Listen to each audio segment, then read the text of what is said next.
কিশোরগঞ্জে অটোরিকশার ভাড়া নিয়ে বিরোধের জেরে একটি পরিবারের উপর হামলা, মারধর, ভাঙচুর ও লুটপাটের ঘটনা ঘটেছে। এই ঘটনায় একজন গুরুতর আহত হয়ে হাসপাতালে চিকিৎসাধীন রয়েছে। আমার ভাইয়ের সাথে আর কি ভাড়া নিয়ে বাগবিদন্ত এই যে নিয়ে তারা আমাদের বাড়িতে দা, ছুরি, কান্দা, চাইনিজ কোরাল এগুলি নিয়ে 2-3 গ্রুপ করে আমাদের বাড়িতে এই হামলা। জিনিসপত্র নষ্ট হয়েছে, আমার বাড়ির বেড়াটেরা, ঘরের রুমের বেড়াটেরা ভাঙ্গে সঙ্গে। আমরা তো এনে 3-4 উঠু আইসি, হেন খারাই রইছি, হেন দে বেড়া ভাঙ্গে জানালা খোলা আছে, জানালা দে ঢুকে নৌকায় দেয় আইসে লোক, সেই গ্রুপ আইসে নৌকায় আমরা দেখি নাই, এখানে কুস্তি মালামত করতেছি, হেন দেয়া লুটপাট করে সবকিছু লই গেছে। 3 জুন দুপুরে সদর উপজেলার দানাপাটুলি এলাকায় এই ঘটনা ঘটে। আহত মোহাম্মদ রিজন বর্তমানে শহীদ সৈয়দ নজরুল ইসলাম মেডিকেল কলেজ হাসপাতালে চিকিৎসাধীন রয়েছে। এই ঘটনায় ভুক্তভোগী পরিবারের পক্ষে মুসাম্মদ রেখা বেগম 17 জনের নাম উল্লেখ করে অজ্ঞাত আরও 4-5 জনকে আসামি করে কিশোরগঞ্জ সদর মডেল থানায় একটি লিখিত অভিযোগ দায়ের করেছেন। অভিযোগ ও স্থানীয় সূত্রে জানা যায়, ঘটনার দিন সকাল 8টার দিকে অটোরিকশার ভাড়া নিয়ে রেখা বেগমের বড় ছেলে মোহাম্মদ মাসুদ রানার সঙ্গে কটিয়াদি উপজেলার রায়খোলা এলাকার সুজন নামে এক যুবকের বাকবিতণ্ডা হয়। এক পর্যায়ে অভিযুক্ত সুরুজ মিয়া তাকে বিভিন্ন ধরনের ভয়ভীতি ও হুমকি দিয়ে চলে যায়। পরবর্তীতে দুপুর 12টার দিকে রায়খোলা এলাকার সুরুজ মিয়া, বাক্কার ও আশরাফুল উরুফে জীবনের নেতৃত্বে একদল লোক দেশীয় অস্ত্র নিয়ে দানাপাটুলি এলাকায় মাসুদ রানার বাড়িতে হামলা চালায়। আমার বাড়িতে আয়া সন্ত্রাসীরা হামলা করছে। আমার বড় ছেলে বাজারে গেছে, অটো ভাড়া লয়ে একটু গেঞ্জাম লাগে আমার বড় ছেলে বাড়ি চাইছে। আমি কইছি যে অটোওয়ালা কাজে লাগাস করে, তারা আমার ছেলের আমি বিচার করছি। এই মুহূর্তে আমরা তো আর ভাবছি না এরকম করবো।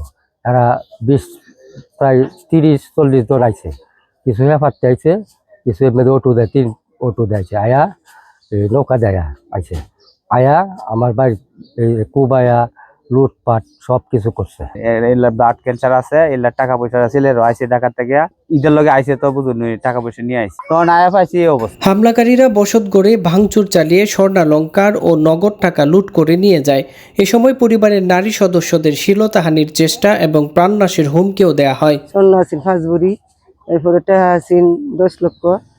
এই যে আমার স্বামী ক্যান্সার রোগী, স্বামীর চিকিৎসার জন্য তুই রাখছি, মানে আমার টেহা সবসময় ঘরত রাখনি লাগে, অ্যাম্বুলেন্স দল হয়ে যায় ডাহা। আমি আয়া ইরারে বাবা তো ধরতাছি আর মানে না, আমরা আয়া আক্রমণ করতো। আর এই দিক দিয়ে নদী পারিয়া নৌকাটার দিক দিয়ে আসিয়া এই ঘরের মধ্যে লুটপাট করছে, কুবাইছে ঘরটারে, কুবাই ফান্তা করেছে ঘরটারে। এরার আক্রমণে আমরা প্রতি বছরে 1-2 বার এরাই আমরা আক্রমণ করি। অভিযোগের বিষয়ে অভিযুক্ত আবু বাক্কার বাড়ি করে হামলার বিষয়টি স্বীকার করলেও লুটপাটের বিষয়টি অস্বীকার করেছেন। তবে টিনটুন বাড়ি ভাঙছে, পরবর্তীতে এন থেকে আমি একটা ফিরাই, আবার একটা হেম্মে জায়গা, একটা ফিরাই আর একটা হেম্মে জায়গা, এরকম ভাবে আমাদের আরো একজন কাজল ভাইয়ের ভাই আইছে একজন, আর আমি আর আমার একটা চাচা মুরব্বী, 3 জনে ফিরাইয়া এন থেকে লই আয়া পড়ছি। তারা ওটো তুলে উঠে আয়া পড়ছে, তখন রাস্তাতে আমার মুশারফ ভাই পাইছে, ফায়াজি গেছি যে বাক্কার কই গেছিলাম, কই গেছিলাম ওই হেফারে নয় ফুলাওয়ান্তে কার্য লাগছে, আমরা এনে ফুলাওয়ান্তে গিয়ে টিনটুন বাইরে ভেঙে লাইছে, পরে ফিরে লইয়া পড়ছি। এ বিষয়ে কিশোরগঞ্জ সদর মডেল থানার ভারপ্রাপ্ত কর্মকর্তা ওসি আবুল কালাম ভূঁইয়া বলেন, ঘটনার খবর পাওয়ার সঙ্গে সঙ্গে পুলিশ ঘটনার স্থল পরিদর্শন করেছে। তদন্ত শেষে আইনগত ব্যবস্থা নেওয়া হবে। এটা তদন্ত সাপেক্ষে আইনগত ব্যবস্থা গ্রহণ করা হবে। রায়হান জামান, কিশোরগঞ্জ টেলিভিশন। আপনারা দেখছেন কিশোরগঞ্জ টেলিভিশন।